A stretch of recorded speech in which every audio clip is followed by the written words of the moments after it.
पिछली बार की कहानी जहां सवालों पर आकर रुकी थी, आज वहीं से एक नए अध्याय की शुरुआत हो रही है।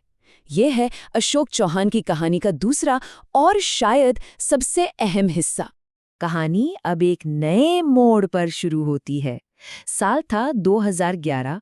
कहते हैं ना, हर बड़ी आग की शुरुआत एक छोटी सी चिंगारी से होती है। तो चलिए देखते हैं कि वो चिंगारी आखिर थी क्या। तो जब अशोक चौहान ने अपना ये खेल शुरू किया ना, तो ये बहुत छोटे लेवल पर था।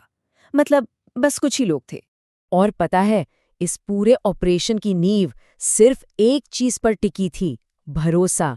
कुछ लोगों के बीच का आपसी भरोसा। लेकिन ये भरोसे की छोटी सी दुनिया कब तक टिकती? अब वक्त था इस खेल को बड़ा करने का। तो धीरे धीरे अशोक ने अपने आसपास के लोगों को जोड़ना शुरू किया। एक से दूसरा, दूसरे से तीसरा, और देखते ही देखते एक जाल सा बुन गया।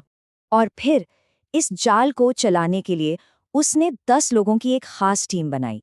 लोग इन्हें अशोक के एजेंट्स कहने लगे। अब इन एजेंट्स का काम क्या था?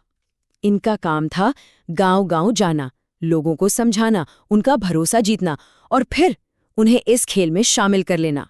लेकिन कहानी में एक और नाम सामने आता है और यहीं से एक नया सवाल भी खड़ा होता है।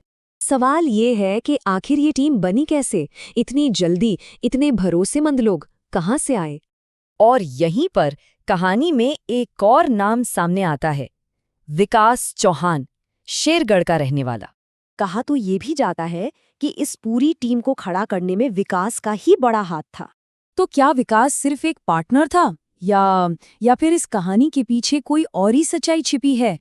चलिए अब कहानी को थोड़ा आगे बढ़ाते हैं, क्योंकि एक अधूरा राज अब भी बाकी है। और अब आज की तारीख में अशोक जेल में है। लेकिन कहानी यहीं खत्म नहीं होती। असल में असली सवाल तो अब शुरू होते हैं। अशोक तो जेल में है, लेकिन सवाल ये है कि उन बाकी 9 लोगों का क्या हुआ? क्या वो भी कहीं गायब हो गए?